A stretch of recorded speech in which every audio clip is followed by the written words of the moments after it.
Bonjour à tous, bienvenue dans cette nouvelle vidéo, j'espère que vous allez bien. Aujourd'hui, on se retrouve devant la barre de traction parce qu'on va voir comment augmenter son nombre de tractions, comment progresser.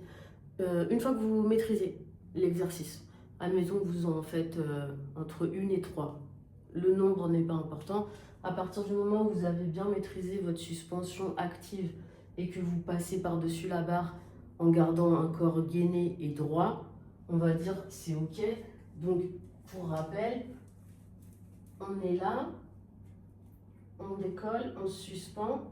La suspension passive, c'est juste se suspendre comme ça.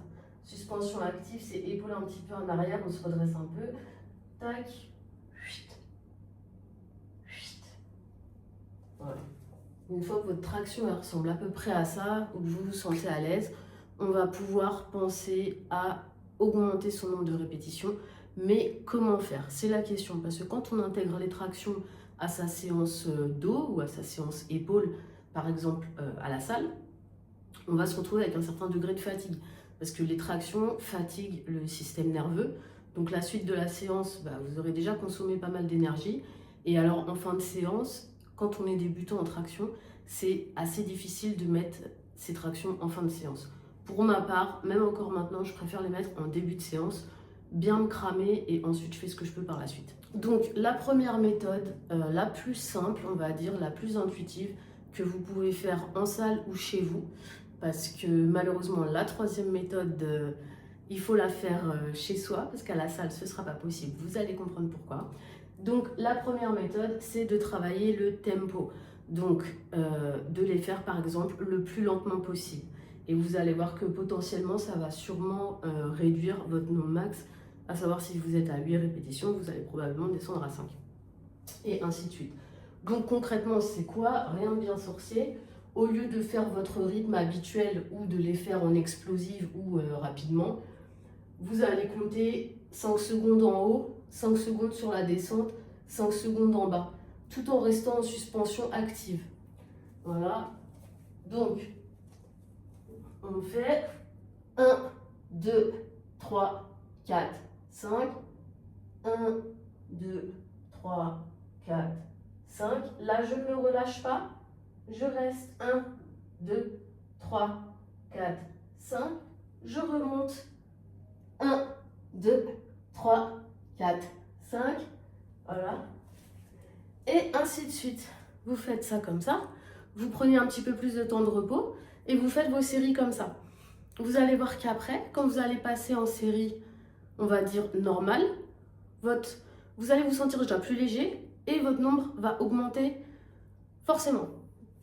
Deuxième méthode, les tractions lestées. Donc vous pouvez faire à la salle, vous avez toujours à disposition des ceintures ou sinon vous amenez votre propre ceinture, ce qui est un petit peu plus hygiénique. Et vous ajoutez le poids. Donc là c'est libre à vous, hein. Vous pouvez commencer avec des poids de 2,5, des poids de 5, des 10. Et vous faites votre maximum, vous donnez tout. Donc vous serrez bien votre poids. Et toc. Voilà, vous faites vos tractions lestées. Vous donnez tout. Vous faites votre max. Et vous pouvez aussi du coup appliquer la méthode, travailler en tempo avec les tractions lestées. Et donc là, vous allez vraiment progresser. Troisième et dernière méthode qui nécessite malheureusement d'avoir une barre de traction à disposition, donc soit chez vous, soit dans un parc à côté, mais là encore le problème c'est que ça va s'étaler sur une journée. Vous pouvez faire ça sur un jour de repos ou sur un jour où par exemple vous faites les jambes ou peu importe. Le but en fait c'est de faire le plus de répétitions possible sur la journée, à 50% de son maximum. C'est-à-dire que si vous êtes à un max de 10 tractions, vous allez passer par des séries de 5 avec un temps de repos très long d'environ, entre une demi-heure et 1 heure. Voilà, vous pouvez faire 2 heures ou voilà, le minimum de temps de repos alloué sur cette méthode, c'est une demi-heure. Donc, vous faites 5, faites autre chose, 30 minutes, tac tac, vous faites votre vie, vous refaites 5, tac tac, et vous faites ça toute la journée. Donc au final, vous allez avoir un volume très très important, ce qui va automatiquement augmenter votre nombre de reps quand vous allez vous retrouver en série normale à la salle ou chez vous. Voilà, donc cette méthode-là, elle nécessite un petit peu d'organisation. Donc voilà, vous pouvez pas forcément être au travail ce jour-là, mais n'hésitez pas à le faire le dimanche ou à le faire chez vous. Voilà, ou si vous n'arrivez pas à le faire sur toute la journée, faites-le au moins sur une demi-journée. Admettons, je ne sais pas, si vous faites en 5 x 10 à la salle, essayez de faire plus en prenant un calcul équilibré. Donc d'aucuns disent qu'il faut avoir un minimum de 3 tractions pour faire cette méthode.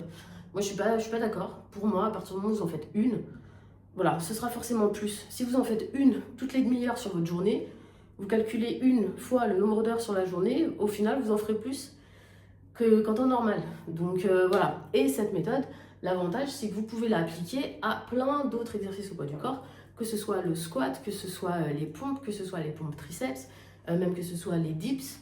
Et ça peut vraiment vous faire progresser, parce qu'il y a toute la mémoire mécanique en fait, qui va se mettre en place à force de répéter l'exercice, et ça va vous faire assimiler énormément de choses. Donc sur le moment, vous n'aurez peut-être pas l'impression d'être efficace, parce que voilà, vous ne serez pas en transpiration, essoufflé, etc.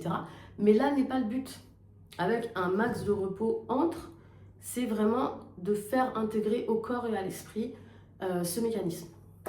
Voilà, donc dites-moi où est-ce que vous en êtes, combien vous faites de traction actuellement, quel est votre objectif, et si ce tuto vous a plu, on en fera d'autres. Merci.